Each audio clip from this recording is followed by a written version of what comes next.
So guys, minsan sasabihin natin sa buhay natin na ang hirap pero paano kaya natin ito malalagpasan?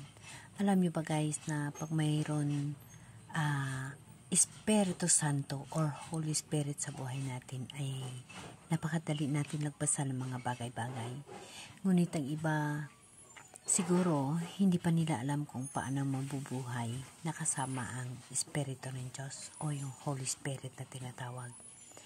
Guys, ang Holy Spirit, yun ang Diyos na nasa sayo. Ang Diyos ay nandito na sa atin. Sa bawat isa sa atin nandyan ang Diyos. Nasa puso natin ang Diyos. Once na ang Diyos, ang Holy Spirit ay nasa sayo, walang galit, walang inggit, at kahit ano pa man ang nangyayari sa buhay mo, tanggap mo na masaya ka.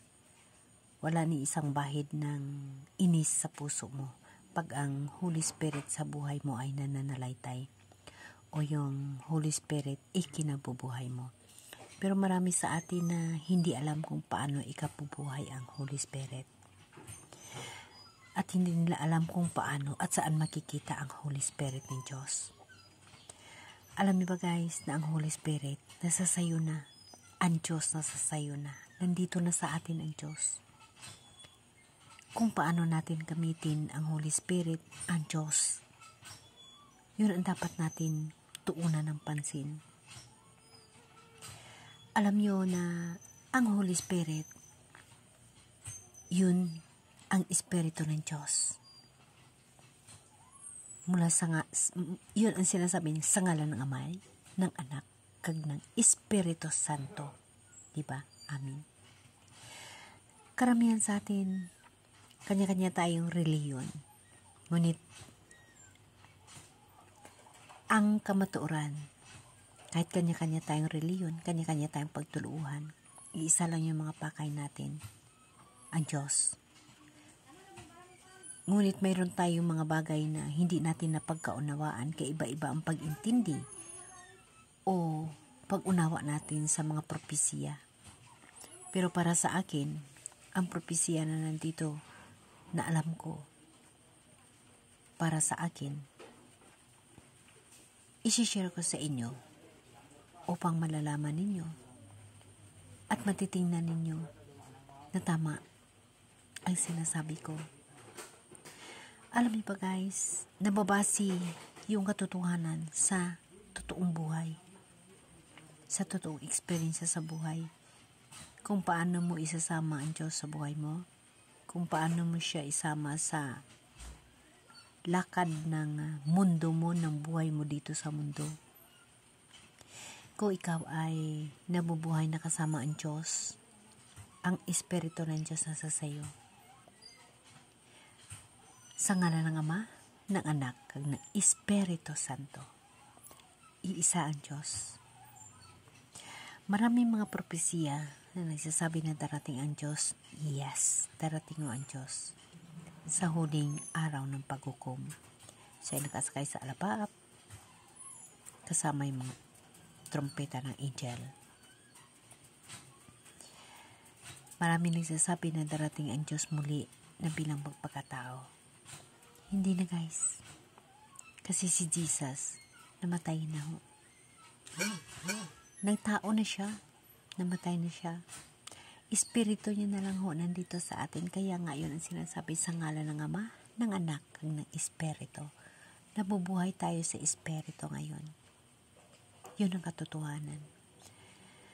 Yung mga sakuna, yung mga sign na darating na yung ating Mesiyas, unti-unti na nating nakikita. Sakuna, lindol, gera,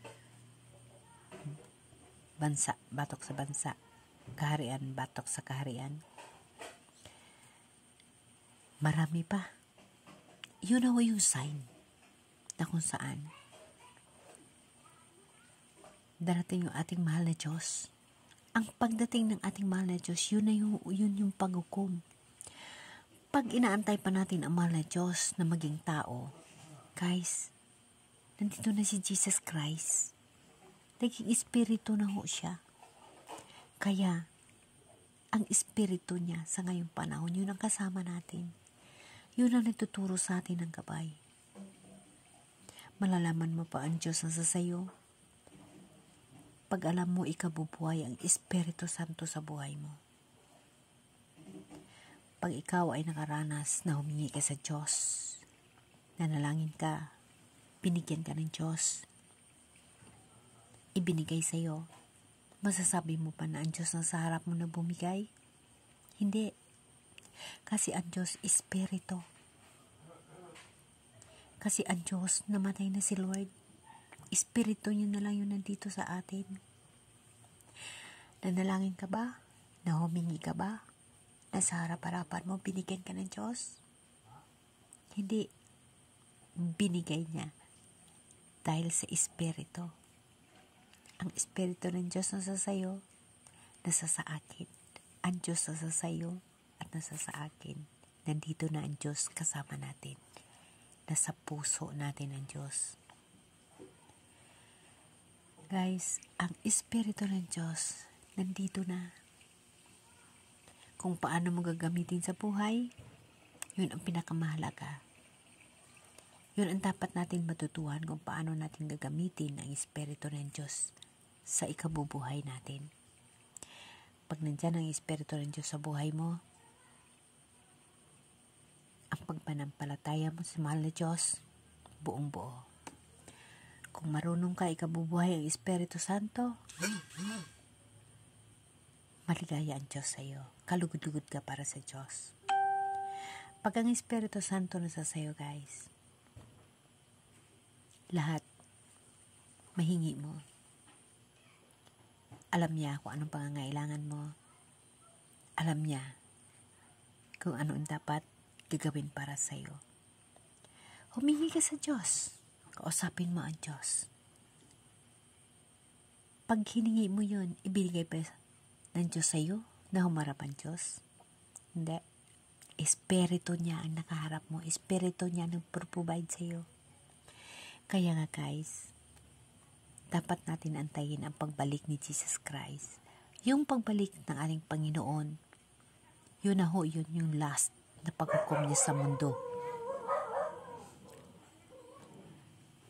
Guys, hindi na natin kailangan antayin ang ating mahal na Diyos na magpakita sa iyo na nandyan sa harap mo. Ngayon pa lang, magsimula ka na, hahanapin mo siya sa pamaraan ng Espiritu Santo. Lagi niyong iisipin sa ngalan ng Ama, ng Anak, ng Espiritu. So guys, ang Diyos nandito na. Ang Espiritu ng Diyos nandito na sa atin, nasa puso mo, nasa puso ko, nasa puso natin lahat. Nandito na ang Diyos.